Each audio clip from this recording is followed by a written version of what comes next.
Hi hello ನಮಸ್ಕಾರ. ಭಾವನೆಗಳ ಪಯಣದಲ್ಲಿ ಮುಳುಗುವಂಥ ಪ್ರಯತ್ನ ನನ್ನೊಳಗಿನ ನಾನು ವಿಶೇಷವಾದ ಕಾರ್ಯಕ್ರಮಕ್ಕೆ ಸ್ವಾಗತ. ನಾನು ಮಾವಳಿ ಕಾರ್ತಿಕ್. ವೀಕ್ಷಕರೇ, ಇಂಗ್ಲೀಷ್ನಲ್ಲಿ ಒಂದು ಮಾತಿದೆ, well begin is half done ಅಂತ.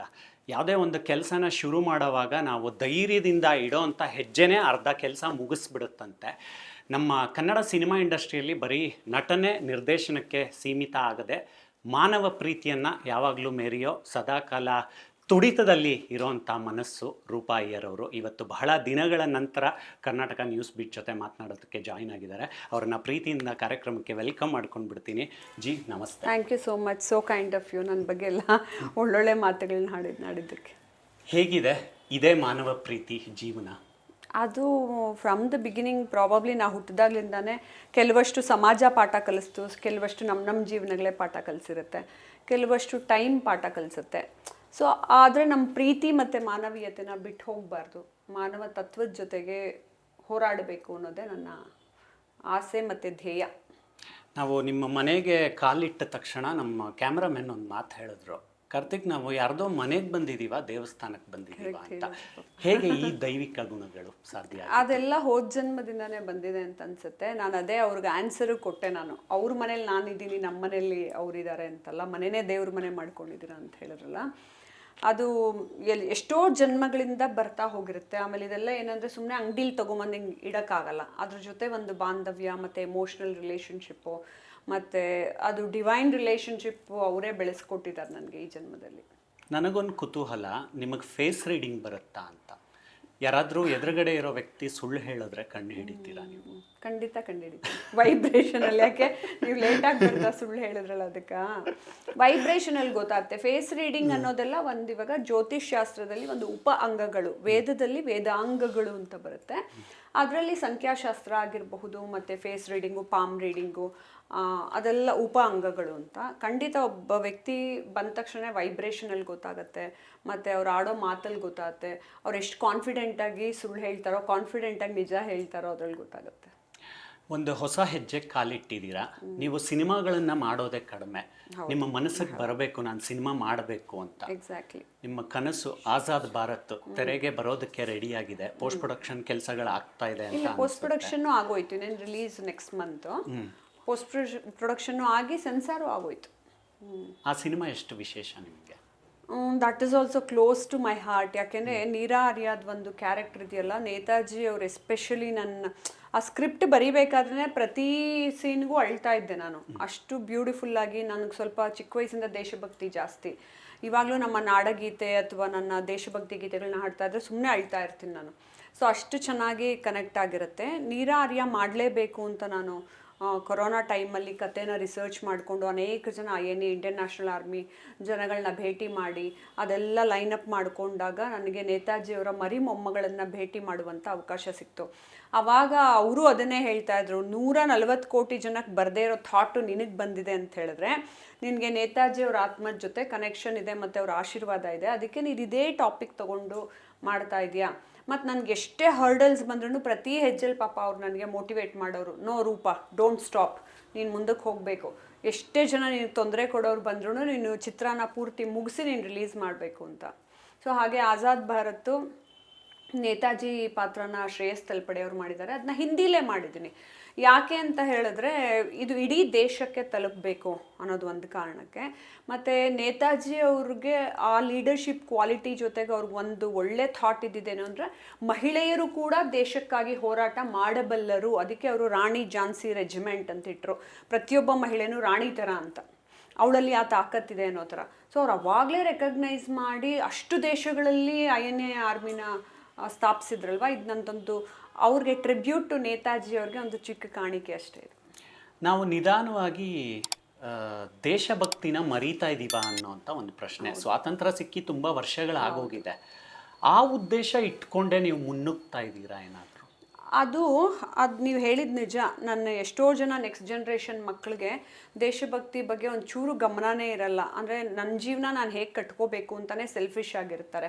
ನಾನೇನೋ ಓದ್ಬಿಡ್ಬೇಕು, ನಾನೇನೋ ಕೆಲಸಕ್ಕೆ ಸೇರಿಬಿಡ್ಬೇಕು, ನಮ್ಮ ಅಪ್ಪ ಅಮ್ಮನ ನೋಡ್ಕೋಬೇಕು ಅನ್ನೋದು ಕೆಲವ್ರಿಗೆ ಬರುತ್ತಷ್ಟೇ. ಆಮೇಲೆ ನಾ ಹೀಗೆ ಇರಬೇಕು, ಆಮೇಲೆ ಎಲ್ಲ ಲ್ಯಾವಿಶ್ ಆಗಿರ್ಬೇಕು. ನೋಡಿ, ಪಾಶ್ಚಿಮಾತ್ಯರು ನಮ್ಮನ್ನು ಬಿಟ್ಬಿಟ್ಟು ಹೋದ್ರೂ ಶಾಪ ಹಾಕಿ ಹೋಗಿದ್ದಾರೆ.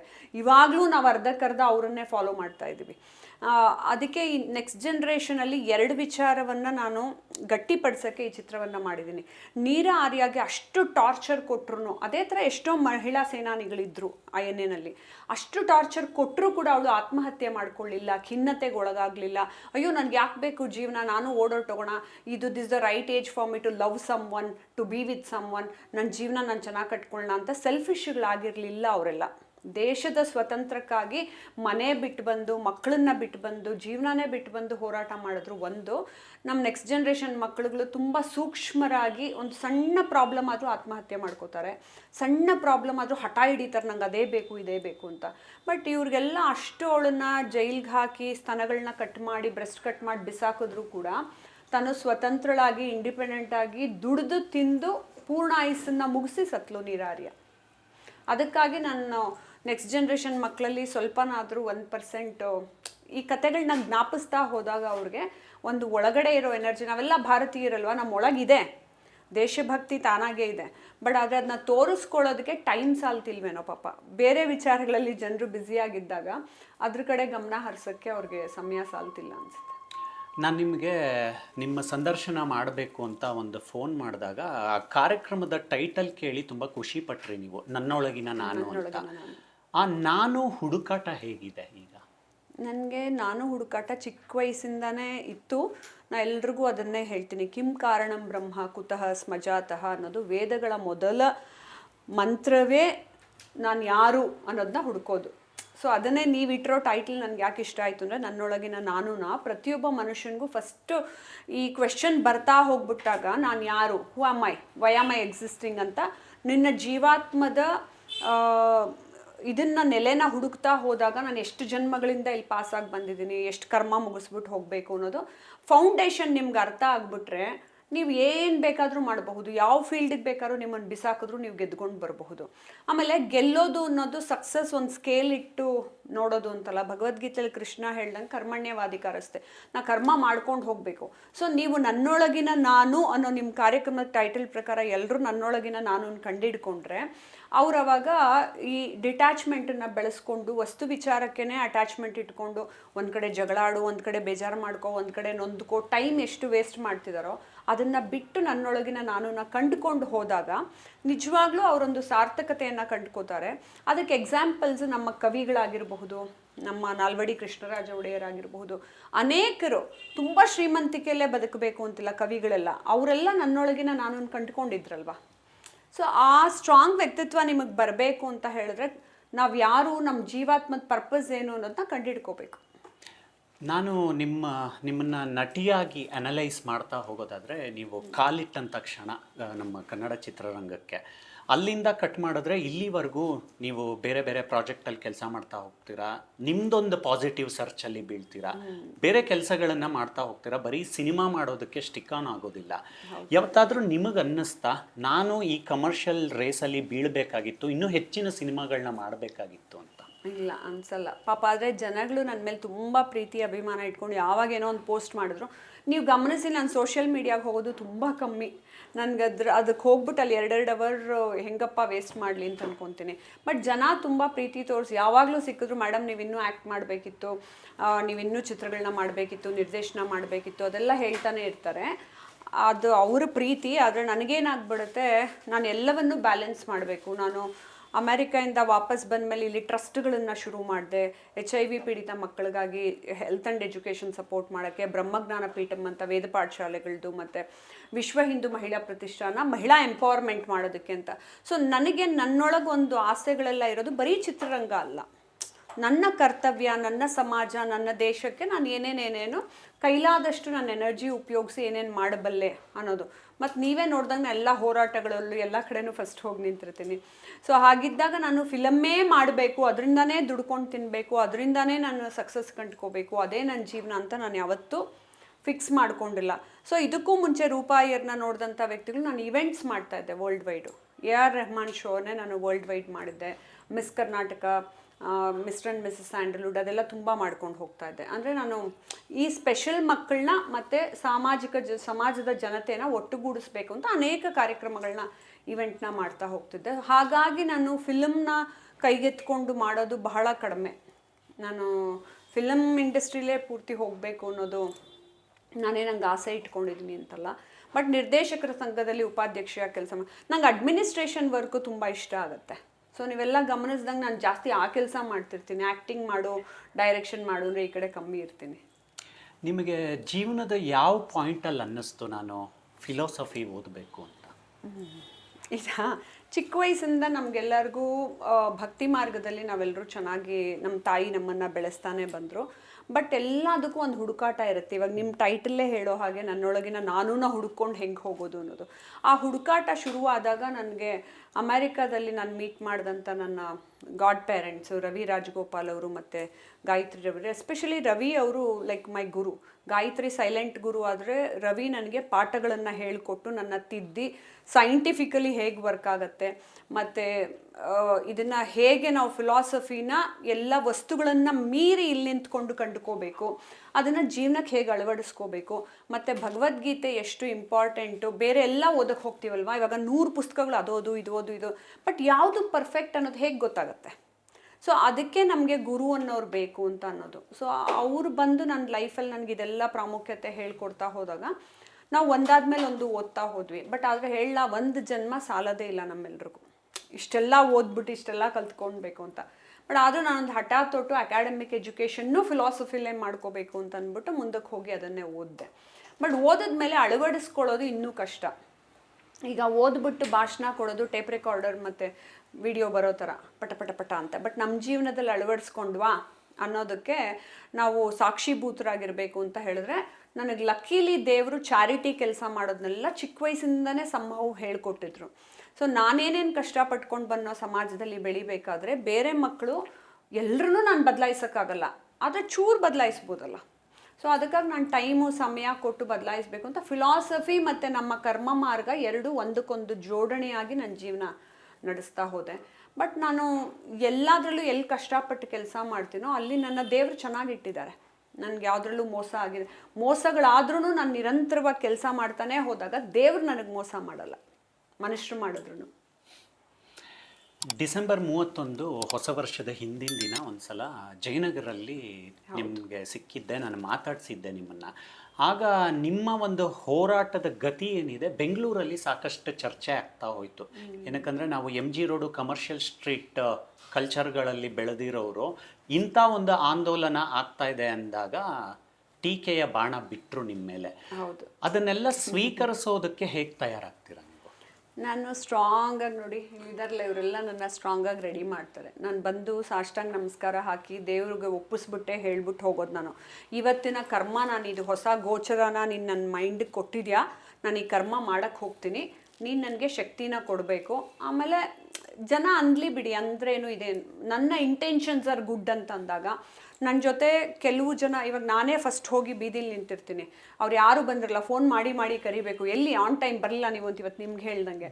ಸೊ ಹೋರಾಟಕ್ಕೆ ಹೋದರೂ ಅಷ್ಟೇ ಫಸ್ಟ್ ನಾನೇ ನಿಂತಿರ್ತೀನಿ, ಯಾರೂ ಬಂದಿರಲ್ಲ. ಸೊ ನನ್ನ ಇಂಟೆನ್ಷನ್ಸ್ ಕರೆಕ್ಟಾಗಿದ್ದಾಗ, ದೇವರು ನನ್ನ ಕರ್ಮನ ನೋಡ್ತಾ ಇದ್ದಾಗ ನನ್ನ ಕೆಲಸಗಳನ್ನ ನಾನು ಸರಿಗೆ ಮಾಡಿಬಿಡ್ಬೇಕು. ಸೊ ಜನಗಳು ಟೀಕೆ ಟಿಪ್ಪಣಿಗಳು ಎಲ್ಲದಕ್ಕೂ ಬರೀತಾರೆ. ಶ್ರೀರಾಮನ ಬಗ್ಗೆ ಈಗಲೂ ಮಾತಾಡ್ತಾರೆ, ಈಗಲೂ ಚರ್ಚೆ ಮಾಡಿ ಅಂದರೆ 1 hour ಶ್ರೀರಾಮನ ಬಗ್ಗೆ ಮಾಡ್ತಾರೆ. ಇವಾಗಲೂ ನಮ್ಮ ಪ್ರಧಾನಮಂತ್ರಿಗಳ ಬಗ್ಗೆ ಮಾಡಿ ಅಂದರೆ ಚರ್ಚೆ ಮಾಡೋಕ್ಕೆ ಬರ್ತಾರೆ. ಕೃಷ್ಣನ ಬಗ್ಗೆ ಹೇಳಲ್ವಾ, ಇವಾಗಲೂ ಹೇಳ್ತಾರೆ. ಅದು ಜನ ಏನೋ ಹೇಳ್ತಾರೆ ಅನ್ನೋದಕ್ಕೋಸ್ಕರ ನಾನು ಒಳ್ಳೆ ಕೆಲಸನೇ ಮಾಡಿದೆ, ನಾನು ಮನೇಲಿ ಕೂತಿರ್ತೀನಪ್ಪ ಬೆಚ್ಚಗೆ 4 ಗೋಡೆ ಮಧ್ಯ ಅಂತ ಹೇಳಿದ್ರೆ, ನಾನು ನನ್ನ ಕರ್ಮಗಳನ್ನೆಲ್ಲ ಮುಗಿಸ್ಕೊಂಡು ಪುಣ್ಯಕರ್ಮ ಸಂಪಾದನೆ ಮಾಡಿ ಮುಂದಕ್ಕೆ ಹೋಗೋಕ್ಕೆ ಆಗಲ್ಲ. ಆಮೇಲೆ ಫೇಲ್ಯೂರ್ ನೀವು ನೋಡಿದಾಗಲೂ ಕೂಡ that is part of your ಕರ್ಮ. ಅನ್ನಿಸ್ಕೊಳ್ತಿದ್ದೀವಿ ನಾವು, ಯಾರಿಂದನೂ ಅಪಮಾನಕ್ಕೆ ಒಳಗಾಗ್ತಿದ್ದೀವಿ, ಎಲ್ಲರಿಂದ ಅಪವಾದಗಳನ್ನು ಸಹಿಸ್ಕೊಳ್ತಿದ್ದೀವಿ ಅಂದರೆ ಅದನ್ನು ದಟ್ಸ್ ಪಾರ್ಟ್ ಆಫ್ ಯುವರ್ ಕರ್ಮ. ಸೊ ಅದನ್ನೆಲ್ಲ ಮೀರಿ ಸ್ಟ್ರಾಂಗ್ ವ್ಯಕ್ತಿಯಾಗಿ ಮುಂದಕ್ಕೆ ಹೋಗಬೇಕು. ನಿಮಗೆ ಬಾಲ್ಯದಿಂದನೂ ಈ ರೀತಿ ಬದಲಾಗಬೇಕು ಅಂತ ಇತ್ತ, ಅಥವಾ ಯಾವುದೋ ಒಂದು ಸರ್ಟನ್ ಪಾಯಿಂಟಲ್ಲಿ ನಿಮಗೆ ಜ್ಞಾನೋದಯ ಆಗಿತ್ತ?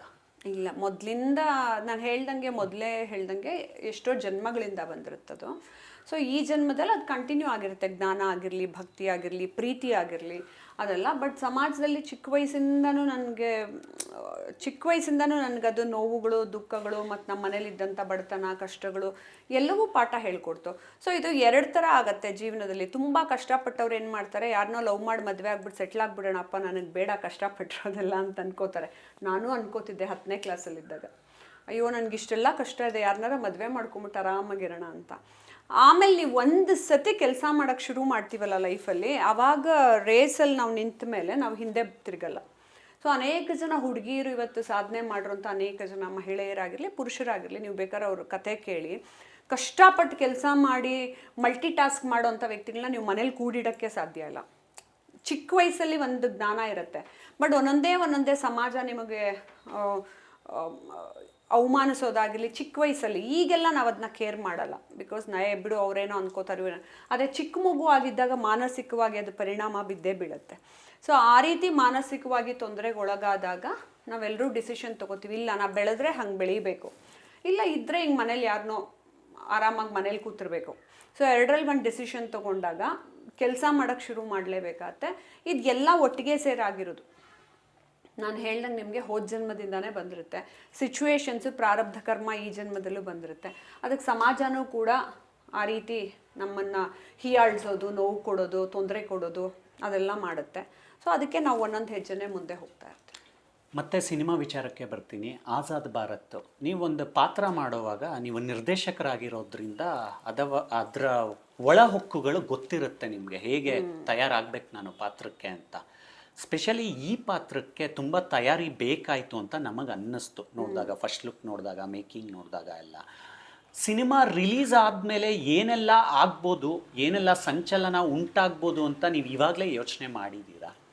ನಾನು ಫಿಲಮ್ ರಿಲೀಸ್ ಆದಮೇಲೆ ಏನು ಸಂಚಲನ ಉಂಟಾಗುತ್ತೆ ಅನ್ನೋದು ನಾನೇನು ಆ ಥರ ತಿರ್ಗಾ ಅದೇ ಶ್ಲೋಕ ಹೇಳಿದ್ವಲ್ಲ ನಾವು, ದೇವ್ರು ನನ್ನ ಕರ್ಮಗಳನ್ನ ಮುಗಿಸ್ತಾ ಹೋಗ್ತೀನಿ ಹೊರತು, ಬಟ್ ಮಾಡೋವಾಗ ನಾನು 100% ಎಫರ್ಟ್ ಹಾಕಿರ್ತೀನಿ. ಅದು ಹೀಗೆ ಆಗಬೇಕು ಅಂತ ಹೇಳೋಕ್ಕಲ್ಲ. ಫಾರ್ ಎಕ್ಸಾಂಪಲ್, ನಾನು AR ರೆಹಮಾನ್ ಶೋ ಮಾಡಿದಾಗ ದಿ ಬೆಸ್ಟ್ ಮ್ಯೂಸಿಷಿಯನ್ನ ಕರ್ಕೊಂಬಂದು ಇಲ್ಲಿ ಶೋ ಮಾಡಿದೆ. ಅವತ್ತು ಧಾರಾಕಾರವಾಗಿ ಮಳೆ ಸುರಿತಿತ್ತು. ನಾನು ನೇಚರ್ನ ಕಂಟ್ರೋಲ್ ಮಾಡೋಕ್ಕಾಯ್ತಾ? ಆದರೆ ಅವ್ರಿಗೆ 3 ಕೋಟಿ ಕೊಟ್ಟು ಕರೆಸಿದ್ವಿ ನಾವು. ನಾನು ಅಳಬೇಕಾ, ಸುಯಿಸೈಡ್ ಮಾಡ್ಕೋಬೇಕಾ, ಅಥವಾ ಅವ್ರನ್ನ ನೆಕ್ಸ್ಟ್ ಡೇ ಇವೆಂಟ್ ಮಾಡಿಕೊಡಿ ಅಂತ ಕೇಳಬೇಕಾ? How do I have to handle this situation? So ಅದನ್ನು ನೇಚರೇ ಅನೇಕ ಸಲ ನಮಗೆ ಪಾಠ ಕಲಿಸುತ್ತೆ. ಹಾಗಂತ ಅದು ಒಂದೇ ನನ್ನ ಫೇಲ್ಯೂರ್ ಅಂತ ನಾನು ಬಿದೋಗ್ಬಿಟ್ಟು ನಾನು ಹತ್ಕೊಂಡು ನಾನು ಯಾರಿಗೋ ಸಾಲ ಕೊಡಬೇಕು ಅಂತ ಎಸ್ಕೇಪ್ ಆದರೆ ತಿರ್ಗಿ ನೆಕ್ಸ್ಟ್ ಜನ್ಮ ಕಳಿಸ್ತಾನೆ ಪರಮಾತ್ಮ. ಸೊ ಹಾಗಾಗಿ ನಾನು ನಾನು ಧ್ಯಾನಕ್ಕೆ ಕೂತಾಗ ನನಗೆ ಏನೇನೇನೇನು ಥಾಟ್ಸಲ್ಲಿ ಕೊಡ್ತಾರೋ ಅದು ಮಾಡ್ತಾ ಹೋಗ್ತೀನಿ. ಹಾಗೆ ಈ ಫಿಲಮ್ಗೂ ನಾನು ಪೂರ್ಣ ಮಟ್ಟದ 100% ಎಫರ್ಟ್ ಹಾಕಿ ನಾವು ಮಾಡಿರ್ತೀವಿ. ಅದು ಮುಂದೊಂದು ದಿನ ಏನು ಸಂಚಲನ ಮೂಡಿಸುತ್ತೆ, ಅಥವಾ ಅದು ಸೂಪರ್ ಹಿಟ್ ಆಗುತ್ತಾ, ಹೀಗಾಗತ್ತಾ ಅನ್ನೋದನ್ನ ನಾನೇನು ಫಿಕ್ಸ್ ಮಾಡ್ಕೊಳ್ಳಲ್ಲ. ಅದನ್ನು ಪರಮಾತ್ಮನಿಗೆ ನಾರಾಯಣ ಏತಿ ಸಮರ್ಪಯಾಮಿ ಅಂತ ಕೊಟ್ಬಿಟ್ಟಿರ್ತೀವಿ.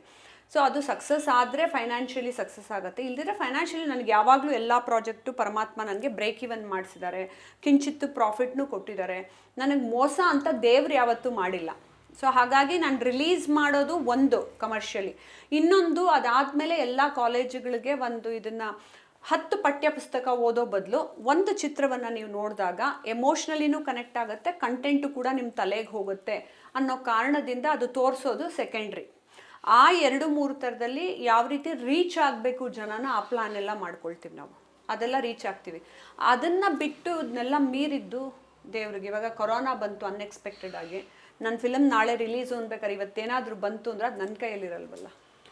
ಸನಾತನ ಧರ್ಮವನ್ನು ಪೂಜಿಸೋರು, ಆರಾಧಿಸೋರು ನೀವು ಈ ದೇಶದಲ್ಲಿ ಆಗ್ತಾ ಇರುವಂಥ ಎಲ್ಲ ಬೆಳವಣಿಗೆಗಳನ್ನು ನೋಡ್ತಾ ಇದ್ದೀರಾ. ಎಲ್ಲೆಲ್ಲಿ ಏನೇನೋ ಆಗೋದು ಕಿವಿಗೆ ಬೀಳ್ತಾ ಇರುತ್ತೆ, ಕಣ್ಣಿಗೆ ಕಾಣಿಸ್ತಾ ಇರುತ್ತೆ. ನಿಮಗೆ ಒಂದು ಪಾಯಿಂಟಲ್ಲಿ ಅನ್ನಿಸ್ತಾ ನಮ್ಮವರೇ ನಮಗೆ ಶತ್ರುಗಳಾಗ್ತಾ ಇದ್ದಾರೆ ಅಂತ? ಅದು ಎಲ್ಲ ಟೈಮಲ್ಲೂ ಅನಿಸಿದೆ. ನನ್ನ ಫಿಲಮಲ್ಲಿ ಅದನ್ನೇ ಹೇಳಿದೆ. ಈಗ ನಾನು ಆಜಾದ್ ಭಾರತ್ ಮಾಡಬೇಕಾದ್ರೆ ನನಗೆ 4 ಕೋರ್ಟ್ ಕೇಸ್ ಹಾಕಿದ್ದಾರೆ. ಸುಪ್ರೀಂ ಕೋರ್ಟ್ಗೆ ತೊಗೊಂಡು ಹೋಗಿದ್ದೀನಿ ನಾನೀಗ. ಯಾರು ಹಾಕಿದ್ದಾರೆ ಅಂದರೆ ನಮ್ಮವರೇ, ಯಾರೂ ಅಲ್ಲ. ನಾನಂದರೆ ನೀರಾ ಆರ್ಯ ಬದುಕಿದ್ದಾಗಲೂ ಹೀಗೆ ತೊಂದರೆ ಕೊಟ್ಟು ಅವಳನ್ನು ಟಾರ್ಚರ್ ಮಾಡಿ ಸಾಯಿಸ್ರಿ. ಅವಳೊಬ್ಬಳನ್ನೇ ಅಲ್ವಲ್ಲ, ನೇತಾಜಿಗೂ ಹಾಗೆ ತೊಂದರೆ ಕೊಟ್ಟರು. ಅವ್ರು ಹೋಗಿ ಎಲೆಕ್ಷನ್ಗೆ ನಿಂತ್ಕೊಂಡು ಗೆದ್ದರೂ ಕೂಡ ಅವ್ರಿಗೆ ಪೊಸಿಷನ್ನ ಕೊಡಲಿಲ್ಲ ನಮ್ಮವರು. ಸೊ ನಮ್ಮವರೇ ನಮಗೆ ತೊಂದರೆ ಕೊಡ್ತಾ ಇದ್ದಾರೆ ಅನ್ನೋ ಸಿಚುವೇಶನ್ನು ಕಲಿಯುಗದಲ್ಲಿ ಆಗೇ ಆಗುತ್ತೆ ಸರ್. ಆ್ಯಂಡ್ ನಾವಿನ್ನೂ ಘೋರ ಕಲಿಯುಗನ ನೋಡೋಕ್ಕೆ ಪ್ರಾರಂಭಿಸಬೇಕು. ಈಗಿನ್ನೂ ಪ್ರಥಮ ಪಾದಲ್ಲಿದ್ದೀವಿ. ಸೊ ನನಗೆ ಹಂಗೆ ಆಗ್ಬಿಡ್ತಲ್ಲ ಅನ್ನೋದಕ್ಕೆ ನಾವು ಬೇಜಾರು ಮಾಡ್ಕೊಳ್ಳೋದಕ್ಕಾಗೋದಿಲ್ಲ. So Neera Arya character is something different.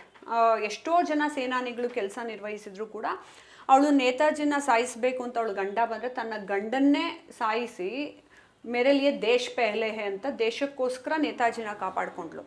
So ಹಾಗಾಗಿ ಆ ಕ್ಯಾರೆಕ್ಟರೇ ಡಿಫ್ರೆಂಟು. ಆ ವ್ಯಕ್ತಿ ಬಗ್ಗೆ ನಾನು ಫಿಲಮ್ ಮಾಡಬೇಕಾದ್ರೆ ನೀವು ಆವಾಗಲೇ ಕೇಳ್ದಂಗೆ ನಾನು ಏನೇನೇನೇನು ಪ್ರಾಕ್ಟೀಸ್ ಮಾಡಿದೆ ಅಂತ ಹೇಳಿದ್ರೆ ಎಮೋಷನನ್ನು ನನ್ನೊಳಗೆ ತುಂಬಿಕೊಂಡೆ. ನಿಜವಾಗ್ಲೂ ಹೆಂಗೆ ಆಗಿರಬೇಕು ಆ ವ್ಯಕ್ತಿಗೆ ಅಂತ. ಯಾಕೆಂದರೆ ನಾನು ಆವಾಗಲೇ ಹೇಳ್ದಂಗೆ ನನಗೆ ಬೇಡಪ್ಪ ಅಂತ ಬಿಟ್ಬಿಟ್ಟು ಓಡೋಗ್ಬೋದಿತ್ತು, ಇಲ್ಲ ನಾನು ಮದುವೆ ಮಾಡ್ಕೊಂಡಿದ್ದೀನಿ, ನಾನು ಗಂಡನ ಜೊತೆ ಚೆನ್ನಾಗಿದ್ದೀನಿ ಅಂತ ಅಂದ್ಬಿಟ್ಟು ಇರಬಹುದಿತ್ತು, ಅಥವಾ ನಮ್ಮ ಸಂಪ್ರದಾಯ ಹಂಗೆ ಹೇಳುತ್ತೆ ನಾನು ಗಂಡನ ಜೊತೆನೇ ಇರಬೇಕು, ನಾನು ಸೇನೆಗೆ ಸೇರ್ಕೋಬಾರ್ದು ಅಂತಲೂ ಇರಬಹುದಿತ್ತು. ಎಷ್ಟೋ ಸಿಚುವೇಶನ್ ಆಪ್ಷನ್ಸ್ ಇದ್ದರೂ ಕೂಡ ದೇ ಚೋಸ್ ನಾನು ದೇಶಕ್ಕಾಗಿ ಹೋರಾಟ ಮಾಡಲೇಬೇಕು ಅನ್ನೋದನ್ನು ಅವರು ಆಯ್ಕೆ ಮಾಡ್ಕೊಂಡ್ರಲ್ಲ, ಅದೆಲ್ಲ ಯೂನಿಕ್ ಕ್ಯಾರೆಕ್ಟರ್ಸ್. ಆಮೇಲೆ ನೀರಾ ಆರ್ಯಾಗೆ ಬಂದೂಕ್ ಹಿಡ್ಕೊಳ್ಳೋದು ಹೇಳ್ಕೊಟ್ಟಿದ್ದೆ ಭಗತ್ ಸಿಂಗು. ಈ ಎಲ್ಲ ಒಳ್ಳೊಳ್ಳೆ ಕ್ಯಾರೆಕ್ಟರ್ನ ನನ್ನ ಫಿಲಮಲ್ಲಿ ತೋರಿಸ್ಬೇಕು ಅನ್ನೋದು ನನ್ನ ಹೆಮ್ಮೆ, ಆಮೇಲೆ ನನ್ನ ಪುಣ್ಯ ಅದು. ಆ್ಯಕ್ಚುಲಿ ಆ ಕ್ಯಾರೆಕ್ಟರ್ಗಳನ್ನೆಲ್ಲ ನಾನು ನನ್ನ ಸ್ಕ್ರಿಪ್ಟಲ್ಲಿ ಬರೆದು ನಾನು ಹಿಂಗೆ ತೊಗೊಂಬರ್ಬೇಕು ಅನ್ನೋದು ಯಾವುದೋ ಜನ್ಮದ ಪುಣ್ಯ ಮಾಡಿದ್ದೆ. ಸೊ ಅದಕ್ಕಾಗಿ ಆ ಚಿತ್ರನ ಮಾಡೋದಕ್ಕೆ ಸಾಧ್ಯ ಆಯಿತು ನನಗೆ. ಅನೇಕ ಚರ್ಚೆಗಳು, ವಾದ ಪ್ರತಿವಾದಗಳು ಒಂದು ವಿಷಯದಲ್ಲಿ. ನೇತಾಜಿ ಸುಭಾಷ್ ಚಂದ್ರ ಬೋಸು ಇನ್ನೂ ಬದುಕಿದಾರಾ ಸತ್ತಿದಾರಾ ಅನ್ನೋಂಥ ವಿಚಾರ. ಇದ್ರ ಬಗ್ಗೆ ನಿಮ್ಮ ಓವರ್ ವ್ಯೂ ಏನು? ನಾನು ಇದನ್ನು ಅವ್ರ ಮೊಮ್ಮಗಳ ಹತ್ರನೂ ಯಾವಾಗಲೂ ಮೇಡಮ್ ಹತ್ರ ಚರ್ಚೆ ಮಾಡ್ತೀನಿ. ನಾನೊಬ್ಬ ಹೆಮ್ಮೆಯ ಭಾರತೀಯಳಾಗಿ ನನಗೇನಿರೋದು ಗೊತ್ತಾ, ನಿಜವಾಗ್ಲೂ ಅವರು ಬದುಕಿಲ್ಲ. ಯಾಕೆ ಗೊತ್ತಾ, ಈಗ ನನ್ನಂಥ ಅವಳೇ ಸ್ವಲ್ಪ ದೇಶಭಕ್ತಿ ಇಟ್ಕೊಂಡ್ರೊಳ್ಳೆ ನನ್ನ ಮನೇಲಿ ಕೂಡಾಕೋಕ್ಕಾಗಲ್ಲ ನೀವು. ನಾನು ಎಲ್ಲೋ ಒಂದು ಬಾಬಾಜಿ ಥರ ಸೈಲೆಂಟಾಗಿ ಹಿಂಗೆ ಕೂತಿರಮ್ಮ, ಇಲ್ಲಾಂದರೆ ನಿನ್ನ ಸಾಯಿಸ್ಬಿಡ್ತಾರೆ ಅಂತಂದರೆ ನಾನು ಸಾವಿಗೆ ಹೆದರಿ ನಾನು ಸುಮ್ಮನೆ ಕೂತ್ಕೊಳ್ಳಲ್ಲ. ನೇತಾಜಿ ಥರದಂಥ ನಿಜವಾದ ಹೋರಾಟಗಾರರು ಒಂದು ಸಾವಿಗೆ ಹೆದರ್ಕೊಂಡು, ನೋವಿಗೆ ಹೆದರ್ಕೊಂಡು ಸುಮ್ಮನೆ ಬಾಬಾಜಿ ಥರ ಹಿಂಗಿರು ಅಂತಂದರೆ ಖಂಡಿತ ಇರೋಕ್ಕೆ ಸಾಧ್ಯನೇ ಇಲ್ಲ. ಅವರು ಆ ಥರ ವ್ಯಕ್ತಿತ್ವನ ಹೊಂದಿದ್ರು. ನಿಜವಾಗ್ಲೂ ದೇಶಕ್ಕೋಸ್ಕರ ನಾನು ಏನನ್ನು ಬೇಕಾದ್ರೂ ಕೊಡೋಕ್ಕೆ, ತ್ಯಾಗ ಮಾಡೋಕ್ಕೂ ರೆಡಿ ಇದ್ದೀನಿ ಎಂದವ್ರದ್ದೇ ನೋಡಿ ಪ್ರಾಣ. ಯಾವ ರೀತಿ ಪ್ಲ್ಯಾನ್ ಮಾಡಿ ಹೋಯಿತು ಅದೆಲ್ಲ ನನಗೆ ಗೊತ್ತಿಲ್ಲ. I don't want to discuss on that. But ಅಂಥ ಒಬ್ಬ ವ್ಯಕ್ತಿ ನಿಜವಾಗ್ಲೂ, ಇವಾಗ ವಾಟ್ಸಪ್ ಇದೆ, ಫೋನ್ ಕಾಲ್ ಇದೆ, ಮತ್ತು ಟಿ ವಿ ಇದೆ, ಏನಾದರೂ ಆದರೆ ನಾವು ಕೂಗೋಕ್ಕೆ. ಆಗಿನ ಕಾಲದಲ್ಲಿ ಅವರು ಮಹಿಳಾ ಸೇನೆಯನ್ನು ಕಟ್ಟಬೇಕು ಅಂತಂದರೆ ವಾಟ್ಸಪ್ ಮಾಡಿಬಿಟ್ಟು ಗ್ರೂಪ್ ಮಾಡಿಬಿಟ್ಟು ಬನ್ನಿ ಇಲ್ಲಿ ಆನ್ ಟೈಮ್ ಅಂತ ಹೇಳೋಕ್ಕಾಗ್ತಿತ್ತಾ? ಆಮೇಲೆ ನೇತಾಜಿ ಬಂದು ಒಂದು ಹಳ್ಳೀಲಿ ಭಾಷಣ ಮಾಡಿದ ತಕ್ಷಣ ಮನೆ ಹೆಣ್ಮಕ್ಳನ್ನೆಲ್ಲ ಅಪ್ಪ ಅಮ್ಮಂದರು ಕಳಿಸ್ಕೊಡ್ತಿದ್ರಲ್ಲ, ಹೋಗಿ ನನ್ನ ಮಕ್ಕಳೆಲ್ಲ ಸೇನೆಗೆ ಹೋಗ್ಬಿಟ್ಟು ಇದು ಮಾಡಲಿ. ಆಮೇಲೆ ಕಾಡಲ್ಲಿ ಬದುಕ್ತಿದ್ರು, ಕಷ್ಟಪಟ್ಟು ದೇಶಕ್ಕಾಗಿ ಹೋರಾಟ ಮಾಡ್ತಿದ್ರು. ಯಾಕೆ ಮಾಡಬೇಕಿತ್ತು ಸರ್ ಅದನ್ನೆಲ್ಲ? ಇವತ್ತಿನ ದಿನ ನೀವು ಸಮಾಜ ನೋಡ್ತಿದ್ದೀರ ಹೆಂಗೆ ಸಿಚುವೇಶನ್ನ ಕ್ರಿಯೇಟ್ ಮಾಡ್ಕೊಂಡಿದ್ದಾರೆ, ಅಪ್ಪ ಅಮ್ಮ ಆಗಿರಲಿ, ಮಕ್ಕಳ ಲೆವೆಲಲ್ಲಾಗಿರಲಿ. ಆದರೆ ಆಗಿನ ಕಾಲದವರು ನಿಜವಾಗ್ಲೂ ಎಲ್ಲವನ್ನೂ ತ್ಯಾಗ ಮಾಡಿ ಕಾಡಿಗೆ ಹೋಗಿ ಮತ್ತು ಅಲ್ಲಲ್ಲೇ ತಾನೇ ಪಾಪ ಯುದ್ಧ ಮಾಡೋದು ಹೆಂಗೆ ಅಂತ ಕಲಿತು. ಅವಾಗೆಲ್ಲ ನಮ್ಮ ಹತ್ರ ಇಂಡಿಯನ್ಸ್ ಹತ್ರ ಬಂದೂಕ್ ಕೂಡ ಇರಲಿಲ್ಲ. ಬ್ರಿಟಿಷರು ತೊಗೊಂಬಂದರು, ಆಮೇಲೆ ನಮ್ಮವರು ಬಾಂಬ್ ಮಾಡೋದು ಮತ್ತು ಇದು ಪಿಸ್ತೂಲ್ ಮಾಡೋದು, ಬಂದೂಕ್ ಮಾಡೋದೆಲ್ಲ ಕಂಡಿಡ್ಕೊಂಡ್ರು. ಪಾಪ ದುಡ್ಡು ಇರಲಿಲ್ಲ ಫೈನಾನ್ಷಿಯಲಿ. ಸೊ ಆ ಥರ ಕಷ್ಟಗಳೆಲ್ಲ ಈ ಕಷ್ಟಗಳ ಮಧ್ಯೆನೂ ಕೂಡ ಅವರು ದೇಶಕ್ಕೆ ಒಳ್ಳೆಯದಾಗಬೇಕು ಅಂತ ಅಷ್ಟೆಲ್ಲ ಮಾಡಿದ್ರು. ಮಹಿಳೆಯರಿಗೆ ಎಲ್ಲ ರೀತಿ ಯುದ್ಧ ಮಾಡೋದನ್ನ ಹೇಳ್ಕೊಟ್ರು. ಎಷ್ಟೊಂದು ಜನ ಪ್ರಾಣತ್ಯಾಗ ಮಾಡಿದ್ರು. ಯಾರೋ ನಮ್ಮ ದೇಶಕ್ಕೆ ಬಂದ್ಬಿಟ್ಟು ನಮಗೆ ದಬ್ಬಾಳಿಕೆ ಹೂಡ್ತಿದ್ದಾರೆ ಅಂತಂದಾಗ ನಿಮ್ಗೆ ಎಷ್ಟು ಕೋಪ ಬರೋಕ್ಕೆ ಶುರುವಾಗುತ್ತೆ. ಸೊ ಆ ರೀತಿ ನೇತಾಜಿ ಅವ್ರ ಬಗ್ಗೆ ನಮಗೆಲ್ರಿಗೂ high regards and high respect ಇದ್ದೇ ಇದೆ. ಸೊ January 23 ಅವ್ರ ಬರ್ತ್ಡೇ, 23ನೇ ತಾರೀಕು ಅವ್ರು ಹುಟ್ಟಿದ ದಿನ. ಸೊ ಜನವರಿ ಪೂರ್ಣ ತಿಂಗಳನ್ನು ಅವರ ಹುಟ್ಟುಹಬ್ಬವನ್ನಾಗಿ ಆಚರಿಸಬೇಕು ಅನ್ನೋದಕ್ಕೆ ನಾನು ಚಿತ್ರವನ್ನು ಕೂಡ ಜನವರಿಲಿ ರಿಲೀಸ್ ಮಾಡ್ತಾಯಿದ್ದೆ. ಕೊನೆಯದಾಗಿ, ನೀವೊಬ್ಬ ಜವಾಬ್ದಾರಿಯುತ ಹೆಣ್ಣು, ಮಹಿಳಾ ಸಬಲೀಕರಣದ ಬಗ್ಗೆ ಮಾತಾಡುವಂಥ ಅನಿವಾರ್ಯತೆಯಲ್ಲಿ ನಾವು ನಿಂತಿದ್ದೀವಿ. ಸಂಬಂಧಗಳು ಉಳಿತಾ ಇಲ್ಲ, ಎಲ್ಲವೂ ಕೂಡ ಒಡೆದು ಛಿದ್ರಗಳಾಗ್ತಾ ಇರೋವಂಥ ಸಮಯ. ನೀವೊಬ್ಬ ಹೆಣ್ಣಾಗಿ ಈ ಸಮಾಜವನ್ನು ಹೇಗೆ ನೋಡ್ತೀರಾ ಅನ್ನೋವಂಥ ಒಂದು ಪ್ರಶ್ನೆ. ನಿಮ್ಮಂತೆ ಹೆಣ್ಣು ಬಲಶಾಲಿ ಆಗಬೇಕು ಅಂದರೆ ನಿಮ್ಮ ಕಿವಿ ಮಾತು. ನಾನು ಎಲ್ರಿಗೂ ಬಂದವ್ರಿಗೂ ಹೇಳ್ತಿರ್ತೀನಿ, ಎಲ್ಲ ಟಿ ವಿ ಚಾನೆಲ್ಸಲ್ಲೂ ಹೇಳ್ತಿರ್ತೀನಿ, ಸುಮ್ಮನೆ ಆಗಬೇಕು ಅಂತ ಬಾಯಿ ಮಾತಲ್ಲಿ ಅಂದ್ಕೊಂಡ್ರೆ ಆಗಲ್ಲ. ಇವಾಗ ನಾನೇ ಹಿಂಗೆ ಆಗಬೇಕು ಅಂದರೆ ನಾನೇನು ತುಂಬ ದೊಡ್ಡ ವ್ಯಕ್ತಿ ಅಂತಲ್ಲ, ಬಟ್ ನಾನು ವರ್ಕೋಹಾಲಿಕ್ಕು ಕೆಲಸ ಮಾಡ್ತಿದ್ದೀನಿ. ನಿಯತ್ತಿಂದ ನಾನು ದುಡಿದು ನನ್ನ ದುಡ್ಡಿಂದ ನಾನು ತಿಂತಾ ಇದ್ದೀನಿ. ಮತ್ತೊಂದು 4-5 ಜನಕ್ಕೆ ನಮ್ಮ ಮನೆ ಬಾಗಿಲಿಗೆ ಯಾರೇ ಬಂದರೂ ಮ್ಯಾಮ್ ನನಗೆ ಕಷ್ಟ ಇದೆ ಅಂತ, ಇವಾಗಲ್ಲ 20 ವರ್ಷಗಳ ಹಿಂದಿಂದನೂ ಕೂಡ ನನ್ನ ಹತ್ರನೇ ದುಡ್ಡಿಲ್ಲದೆ ಇದ್ದಾಗ ಬಂದರೂ ಕೂಡ ನಾನು ಹೋಗಿ ಒಂದು ಪ್ರಾಜೆಕ್ಟ್ ತೊಗೊಂಡು ಅವ್ರುಗಳಿಗೆ ಫೈನಾನ್ಷಿಯಲಿ ಹೆಲ್ಪ್ ಮಾಡ್ತಿದ್ದೆ. ಮತ್ತು ಅನೇಕರನ್ನ ನನ್ನ ಜೊತೆನೇ ಇವಾಗ ಮೈಸೂರಿಗೆಲ್ಲೋ ಕರ್ಕೊಂಡು ಹೋಗೋದು, ಒಂದು ಶಾರ್ಟ್ ಫಿಲಮ್ ಕೊಡಿಸೋದು, ಇನ್ನೊಂದು ಕಡೆ ಹುಬ್ಳಿಗೆ ಕರ್ಕೊಂಡು ಹೋಗೋದು, ಒಂದು ಶಾರ್ಟ್ ಫಿಲಮ್ ಕೊಡಿಸೋದು. ನನಗೆ ಬೇಡ ಅಂದ್ರೂ ನಾನು ಅವ್ರುಗಳಿಗೆ ಕೊಡಿಸೋದಕ್ಕೂ ಕೂಡ ನನ್ನ ಸಮಯವನ್ನು ಕೊಡ್ತಿದ್ದೆ. ಸೊ ಎಲ್ಲ ಹೆಣ್ಮಕ್ಳಿಗೂ ಏನು ಇಂಪಾರ್ಟೆಂಟ್, ಹೆಣ್ಮಕ್ಳು ಅಂತಾನೆ ಇಲ್ಲ, ನಾನು ಗಂಡು ಹುಡುಗರಿಗೂ ತುಂಬ ಬೈತಿರ್ತೀನಿ. ಫಸ್ಟು ಇಂಪಾರ್ಟೆಂಟಾಗಿ ನಿಮಗೆ ಬೇಕಾಗಿರೋದು ಟೈಮ್ ಮ್ಯಾನೇಜ್ಮೆಂಟ್. 24 ಗಂಟೆಗಳಲ್ಲಿ 8 ಅವರ್ಸ್ ಮಲ್ಕೊಳ್ರಪ್ಪ, ನಿಮ್ಮನ್ನು ಯಾರೂ ಬೇಡ ಅಂತ ಹೇಳ್ತಿಲ್ಲ. ಇನ್ನು ಮಿಕ್ಕಿದ್ದ ಸಮಯನ ನೀವು ಇವಾಗ ಕಂಪ್ನೀಲಿ ವರ್ಕ್ ಮಾಡಿದ್ರು 8 ಅವರ್ಸ್ ವರ್ಕ್ ಮಾಡ್ತೀರಾ, ಇನ್ನೂ 8 ಅವರ್ಸ್ ಮಿಕ್ಕಿರುತ್ತಲ್ಲ, ನೀವು ಅದರಲ್ಲಿ 2 ಅವರ್ಸ್ ಆದರೂ ಚಾರಿಟಬಲ್ ವರ್ಕ್ ಮಾಡಬೇಕು, ಇನ್ನು 2 ಅವರ್ಸು ನಿಮ್ಗೆ ಎಜುಕೇಷನ್ ಸಂಪಾದನೆ ಮಾಡ್ಕೋಬೇಕು, ಇನ್ನು 2 ಅವರ್ಸು ನೀವು ಸಮಾಜಕ್ಕಾಗಿ ಏನು ಮಾಡ್ತೀರಾ ಅನ್ನೋದು ಬಹಳ ಮುಖ್ಯ ಆಗುತ್ತೆ. ಸೊ ಬೇಕಾದಷ್ಟು ಸಮಯ ಇರುತ್ತೆ. ಇನ್ನೊಂದು 2 ಅವರ್ಸು ನೀವು ವರ್ಕೌಟ್ ಮಾಡಬೇಕು, ಮತ್ತು ಇನ್ನೊಂದು 2 ಅವರ್ಸು ಪೂಜೆ ಮಾಡಿ. ಎಲ್ಲದಕ್ಕೂ ಸಮಯ ಇದ್ರೂ ಕೂತ್ಕೊಂಡು ಟಿ ವಿ ಸೀರಿಯಲ್ ನೋಡ್ತಾರೆ, ಬೇರೆ ಏನೋ ಟೈಮ್ ವೇಸ್ಟ್ ಮಾಡ್ತಾರೆ. ಆಮೇಲೆ 4 ಗೋಡೆ ಮಧ್ಯೆ ಬೇಡ ಅಂದರೂ ಎಲ್ಲರ ಬಗ್ಗೆ ನೆಗೆಟಿವ್ ಮಾತಾಡಿಕೊಂಡು ಗಾಸಿಪ್ ಮಾಡ್ಕೋತಾರೆ. ಇದೆಲ್ಲ ನಿಮ್ಮ ಜೀವನದಲ್ಲಿ ಯಾವುದೇ ರೀತಿಯೂ ಉಪಯೋಗಕ್ಕೂ ಬರಲ್ಲ, ಪುಣ್ಯಕರ್ಮಕ್ಕೂ ಸಂಪಾದನೆ ಮಾಡೋಕ್ಕಾಗಲ್ಲ, ನೀವು ಮುಂದಕ್ಕೂ ಹೋಗೋ ಅಷ್ಟಿಲ್ಲ. ಈ ಸಾಮಾನ್ಯ ಏನಾಗಿರುತ್ತೆ, ಯಾವುದೋ ಒಂದು ಕೆಲಸಕ್ಕೆ ಹೋಗ್ಬಿಟ್ಟು ಸೆಟ್ಲ್ ಆಗಿಬಿಟ್ಟಿರ್ತಾರಲ್ಲ, ಅಷ್ಟರಲ್ಲಿ ಇಷ್ಟಕ್ಕೆ ಬಾಡಿಗೆ ಕಟ್ಟು, ಅಥವಾ ಸ್ವಂತ ಮನೆ ಇದೆ, ಇಷ್ಟಕ್ಕೆ ಪೆಟ್ರೋಲು, ಇಷ್ಟಕ್ಕೆ ಫೋನ್ ಬಿಲ್ಲು, ಇಷ್ಟಕ್ಕಿದು, ಇಷ್ಟು ನನ್ನ ಮಗುಗೆ ಎತ್ತಿಡ್ತೀನಿ. ಸೊ ಅಷ್ಟೇ ಚೌಕಟ್ಟಲ್ಲಿ ಸೆಟ್ಲ್ ಆಗಿಬಿಡ್ತಾರೆ. ಆವಾಗ ಏನಾಗುತ್ತೆ, ನೆಕ್ಸ್ಟ್ ಸೈಕಲಲ್ಲಿ ನಾವು ಬರ್ತಾನೆ ಇರ್ತೀವಿ ಹೀಗೆ ಅಷ್ಟರಲ್ಲೇ ಮುಗಿಸ್ಕೊಳ್ತಾ ಇದ್ರೆ. ಒಂದು ಹೆಜ್ಜೆನೂ ಎಕ್ಸ್ಟ್ರಾರ್ಡಿನರಿ ಮುಂದೆ ಹೋಗ್ಬಿಟ್ಟು ಮಾಡಬೇಕು ಅನ್ನೋದಿರಲ್ಲ ಹಂಗೆ. ಬಟ್ ನಾನೇನು ಹೇಳೋದು, ಒಂದು ಲೈಫ್ ಪೂರ್ತಿನಲ್ಲಿ ನೀವು ಒಂದು ಸಮಯ ಮಾಡಿಕೊಂಡು ನಿಮ್ಮ ಹತ್ರ ದುಡ್ಡಿದ್ದೇ ಚಾರಿಟಿ ಮಾಡಬೇಕು ಅಂತಿಲ್ಲ. ನಾನು ತುಂಬ ಬಡವಳಾಗಿದ್ದಾಗ ದುಡ್ಡಿದ್ದೇ ಮಾಡ್ತಿರ್ಲಿಲ್ಲ. ನಾನು ಇಲ್ಲಿಂದ ಸೆಂಟ್ರಲ್ ಪ್ರಿಸನ್ನವ್ರಿಗೆ ಹಾಡು ಹೇಳ್ಕೊಡೋಕ್ಕೆ, ಡ್ಯಾನ್ಸ್ ಹೇಳ್ಕೊಡೋಕ್ಕೆ ಕೈದಿಗಳಿಗೆ ಹೋಗ್ತಾ ಇದ್ದಿದ್ದು. ಸುಮ್ಮನೆ ಎದ್ದು ಬೆಳಗ್ಗೆ 6 ಗಂಟೆಗೆ ಬಸ್ ಹಿಡ್ಕೊಂಡು ಹೋಗ್ತಿದ್ದೆ. ನನ್ನ ಹತ್ರ ಗಾಡಿನೂ ಇರಲಿಲ್ಲ. ಅವ್ರೇನು ಕರೆದು ನನ್ನ ಕಿರೀಟ ಹಾಕ್ತಿರ್ಲಿಲ್ಲ, ಬಮ್ಮ ರೂಪ ಅಯ್ಯರ್ ನೀ ಇದೆಲ್ಲ ಮಾಡ್ತಿದ್ಯಾ ಅಂತ. ಬಟ್ ನೀವು ಹತ್ರ ಇವಾಗ ಇಲ್ಲೂ ಅಷ್ಟೇ, ಸಮರ್ಥ ನಮಗೆ ಡ್ಯಾನ್ಸ್ ಹೇಳ್ಕೊಡೋಕ್ಕೂ ನಾನು ದಿನ ಬೆಳಗ್ಗೆ 8 ಗಂಟೆಗೆ ಹೋಗ್ತಿದ್ದೆ. ಆ ಥರ ನೀವು ಪ್ಲ್ಯಾನ್ ಮಾಡಿಕೊಂಡು ಚಾರಿಟಿ ಮಾಡೋಕ್ಕೆ, ಮತ್ತು ನಿಮ್ಮ ಜೀವನ ಪ್ಲ್ಯಾನ್ ಮಾಡಿಕೊಂಡು ಒಂದು ರೇಸಲ್ಲಿ ಹೋಗಬೇಕು. ಇಲ್ಲಾಂದ್ರೆ ಅಯ್ಯೋ ನಮ್ಗೆ ಯಾಕೆ ಬೇಕು, ಪಕ್ಕದ ಮನೇಲಿ ಏನೋ ಗಲಾಟೆ ಆಗ್ತಿದೆ, ಕೊಲೆ ನಡೀತಿದ್ರು ಸುಮ್ಮನೆ ಇರ್ತಾರೆ, ನಮ್ಗೆ ಯಾಕೆ ಬೇಕು, ಟಿ ವಿ ಸೀರಿಯಲ್ ನೋಡ್ಕೊಂಡಿರೋಣ ಅಂತ. ಇದನ್ನು ಮಿಸ್ ಮಾಡ್ಕೊಳ್ಳಿ. ಹಾಗೆ ಮಾಡ್ಕೊಂಡಾಗ ನಿಮಗೆ ನೀವೇ ಮೋಸ ಮಾಡ್ಕೊಳ್ತಾ ಇದ್ದೀರ. ಸೊ ನಾನು ಸಮಾಜನ, ಜನರೆಲ್ಲರನ್ನೂ ತುಂಬ ಪ್ರೀತಿಸ್ತೀನಿ. ಅವ್ರಿಗೆಲ್ಲ ಹೇಳೋದೇನು ಅಂತ ಹೇಳಿದ್ರೆ, ಆಧ್ಯಾತ್ಮಿಕವಾಗಿರಲಿ, ಕರ್ಮ ಮಾರ್ಗದಲ್ಲಾಗಿರಲಿ, ನಿಮ್ಮ ಜೀವನನ ಅಚ್ಚುಕಟ್ಟಾಗಿ ಮುಂದೆ ತೊಗೊಂಡು ಹೋಗಬೇಕು ಅಂತಂದಾಗ, ಮತ್ತು ನೀವೇ ಸಂಪಾದನೆ ಮಾಡ್ಕೊಂಡು ದುಡ್ಕೊಂಡು ಜೀವನ ನಡೆಸಬೇಕು ಅಂತಿದ್ದಾಗ ನಿಮ್ಮ ಎನರ್ಜಿ ಬಹಳ ಮುಖ್ಯ. ಕೂತಲ್ಲೇ ಕೂತು 10 ಕನಸನ್ನು ಕಾಣೋದಲ್ಲ. ನೀವು ಎದ್ದು ನಿಂತು ಕೆಲಸ ಮಾಡಿದ್ರೆ ನಥಿಂಗ್ ಇಂಪಾಸಿಬಲ್ ಅನ್ನೋದನ್ನ ನಿಮ್ಗೆ ಹೇಳ್ತಾ ಇದ್ದೀನಿ. ಇವತ್ತು ಮೈಥಿಲಿ ಠಾಕೂರ್ ಅವರು ಅತಿ ಚಿಕ್ಕ ಹುಡುಗಿ ಎಲೆಕ್ಷನ್ಗೆ ನಿಂತು ಗೆದ್ದಿದ್ದಾರೆ ಅಂತ ಹೇಳಿದಾಗ ನಥಿಂಗ್ ಇಂಪಾಸಿಬಲ್, ನೀವೇನನ್ನು ಬೇಕಾದ್ರೂ ಸಾಧಿಸಬಹುದು. ಸೊ ಅದು ಸಾಧನೆ ಮಾಡೋದಕ್ಕೆ ನಿಮ್ಮಲ್ಲಿ ಒಳಗೆ ಒಂದು ಡೆಡಿಕೇಶನ್ ಇರಬೇಕು, ಮತ್ತು ನಾನು ಮಾಡ್ತೀನಿ ಅಂತ ಎದ್ದು ನಿಲ್ಲಬೇಕು. ಇದಿಷ್ಟು ಮಾಡೋದಕ್ಕೆ ಇವರೆಲ್ಲರ ಜೊತೆ ಬೇಕು ನಿಮಗೆ. ಸ್ಪಿರಿಚುವಲ್ ಎನರ್ಜಿ ಇಲ್ಲದೆ ನೀವೇನೇ ರನ್ನಿಂಗ್ ರೇಸಲ್ಲಿ ಹೋಗ್ತೀನಿ ಅಂತಂದ್ರೂ ನಿಮ್ಮ ವಿಲ್ ಪವರ್ ಕೊಡಬೇಕು ಅಂತ ಹೇಳಿದ್ರೆ ಅದು ಪರಮಾತ್ಮನೇ ಕೊಡೋಕ್ಕೆ ಸಾಧ್ಯ. ಸೊ ಇದಿಷ್ಟು ನನ್ನ ಸೊಸೈಟಿಗೆ, ನೆಕ್ಸ್ಟ್ ಜನ್ರೇಷನ್ ಮಕ್ಳಿಗೆ ಹೇಳೋದು ನಾನು. ಕೆಲವ್ರು ಹೇಳ್ತಾರೆ, ಸಿನಿಮಾದಿಂದ ಸಮಾಜವನ್ನು ಬದಲಾಯಿಸೋದಕ್ಕಾಗೋದಿಲ್ಲ, ಸಿನಿಮಾದಿಂದ ಯಾವುದೇ ಕಾಂಟ್ರಿಬ್ಯೂಷನ್ ಇಲ್ಲ ಅಂತ. ಆದರೆ ಆ ಮಾತನ್ನು ಸುಳ್ಳು ಮಾಡೋದಕ್ಕೆ ನೀವು ಆಜಾದ್ ಭಾರತ್ ಮೂಲಕ ಮತ್ತೆ ಬರ್ತಾ ಇದ್ದೀರಾ, ಒಂದಷ್ಟು ದೇಶ ಪ್ರೇಮವನ್ನು ಜಾಗೃತಗೊಳಿಸೋದಕ್ಕೆ. ಥಿಯೇಟರ್ಗಳಲ್ಲಿ ಸಿಗೋಣ. ನಿಮ್ಮ ಸಿನಿಮಾಗೆ ನಮ್ಮ ಬೆಂಬಲ. ಮಧ್ಯೆ ನಾನೊಂದು ಕಟ್ ಮಾಡಿ ಹೇಳ್ತೀನಿ, ನನ್ನ ಫಿಲ್ಮ್ ಮೂಲಕ ಏನು ನಾನು ಸಮಾಜ ಚೇಂಜ್ ಮಾಡೋಕ್ಕಲ್ಲ, ನಾನೇ ಬದಲಾಗಿರೋದು ಸಿನಿಮಾಗಳಿಂದ, ಚಿಕ್ಕ ವಯಸ್ಸಿಂದ. ಇದು ಸುಳ್ಳು. ಸಿನಿಮಾದಿಂದ ಸಮಾಜನ ಮತ್ತು ಇದನ್ನೆಲ್ಲ ಬದಲಾಯಿಸೋಕ್ಕಾಗಲ್ಲ ಅಂತ ಈವನ್ ತುಂಬ ಜನ ಸೋಷಿಯಲ್ ಮೀಡಿಯಾದಲ್ಲಿ ಬೈತಾರೆ ಸಿನಿಮಾ ಇಂಡಸ್ಟ್ರಿನ, ಸರಿಗಿಲ್ಲ, ಏನೇನೋ ಕೊಡ್ತಾರೆ. ಮತ್ತು ಏನಿಲ್ಲಪ್ಪ, ಒಳ್ಳೆ ಫಿಲಮ್ಗಳು ಇದೆ, ನೀವು ಅದನ್ನು ಚೂಸ್ ಮಾಡಿ ನೋಡಲ್ಲ. ಆ್ಯಕ್ಚುಲಿ ನನ್ನ ಜೀವನನ ಚಿಕ್ಕ ವಯಸ್ಸಿಂದ ಬದಲಾಯಿಸಿದವ್ರೆ ಅನೇಕ ಜನ. ಚಿ ಉದಯ್ ಶಂಕರ್ ಅವರ ಸಾಹಿತ್ಯ ನನ್ನನ್ನು ಎಷ್ಟೋ ಬದಲಾಯಿಸ್ತು. ಯಾಕೆಂದರೆ ಅವಾಗೆಲ್ಲ ನಮಗೆ ಬುಕ್ಸ್ ಸಿಗ್ತಾ ಇರಲಿಲ್ಲ ಓದೋದಕ್ಕೆ. ಅದೇ ರೀತಿ ರಾಜ್ಕುಮಾರ್ ಅವರಾಗಿರಬಹುದು, ವಿಷ್ಣುವರ್ಧನ್ ಅವರಾಗಿರಬಹುದು, ಅನಂತ್ನಾಗ್, ಶಂಕರ್ನಾಗ್ ಅವರಾಗಿರೋದು, ಅಂಬರೀಷ್ ಅವರ ಎಷ್ಟೋ ಚಿತ್ರಗಳು ನಾವು ಏನನ್ನು ಚೂಸ್ ಮಾಡಿ ನೋಡ್ತೀವಿ ಅನ್ನೋದ್ರ ಮೇಲೆ ನಮ್ಮ ಬದಲಾವಣೆ ನಿಂತಿದೆ. ಹೀಗೆ ಇವ್ರು ಯಾವುದೋದು ತೊಗೊಂಡ್ಬಿಟ್ಟು ಐಟಮ್ ಸಾಂಗ್ಸ್ ಇರೋದು ಅಥವಾ ಯಾವುದೋ ರೀತಿ ಮಚ್ಚು ಕತ್ತಿ ಇಟ್ಕೊಂಡಿರೋದು ಇವ್ರು ನೋಡ್ಬಿಟ್ಟು ಇದರಿಂದ ನನ್ನ ಸಮಾಜ ಬದಲಾಗಲ್ಲ ಅಂದರೆ, ಎಷ್ಟೋ ಒಳ್ಳೊಳ್ಳೆ ಸಿನಿಮಾಗಳು ರಿಲೀಸ್ ಆಗ್ತಿದೆ ಸರ್, ಅದನ್ನು ನೋಡಿದ್ರ ಅಂತ ಕೇಳಿ ಇವರೇ ನೋಡಿರಲ್ಲ. ಹಾಗಾಗಿ ನನ್ನ ಸಿನಿಮಾ ಒಂದರಿಂದನೇ ಸಮಾಜ ಬದಲಾವಣೆ ಅಂದರೆ, ಬಟ್ ಥ್ಯಾಂಕ್ಸ್ ಟು ಯು. ಆದರೆ ನಾನು ಕೂಡ ಬೆಳೆದಿರೋದು ಅನೇಕ ಚಿತ್ರಗಳಿಂದ ನನ್ನ ಜೀವನನ ಬದಲಾಯಿಸ್ಕೊಂಡಿದ್ದೀನಿ, ಹಾಡುಗಳಿಂದ ಬದಲಾಯಿಸ್ಕೊಂಡಿದ್ದೀನಿ. ತುಂಬ ಹಾಡುಗಳು, ನಾನು ಡಿಪ್ರೆಷನ್ಗೆ ಹೋಗಿದ್ದಾಗ 2 ಹಾಡು ಕೇಳಿದ ತಕ್ಷಣ ನನಗೆ ಎನರ್ಜಿ ಬರ್ತಿತ್ತು. ಅವಾಗ ತಿರ್ಗಾ ಎದ್ದು ಹೋಗ್ಬಿಟ್ಟು ನಾನು ಕೆಲಸ ಮಾಡ್ತಿದ್ದೆ. ನಿಮ್ಮ ಈ ಕರ್ಮ ಮಾರ್ಗಕ್ಕೆ ಸಾರ್ಥಕತೆ ಸಿಗಲಿ. Thank you so much for so kind of you. Thank you.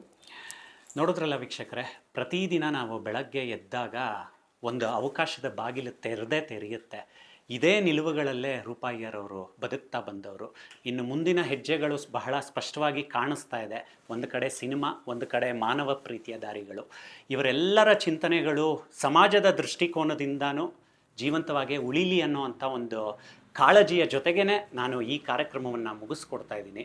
ನಿಖರವಾದ ಪ್ರಖರವಾದ ಸುದ್ದಿಗಾಗಿ ನೋಡ್ತಾ ಇರಿ ಕರ್ನಾಟಕ ನ್ಯೂಸ್ ಬೀಟ್. ನ್ಯಾಯ ನಮ್ಮೊಂದಿಗೆ, ನಾವು ನಿಮ್ಮೊಂದಿಗೆ. ನಮಸ್ಕಾರ.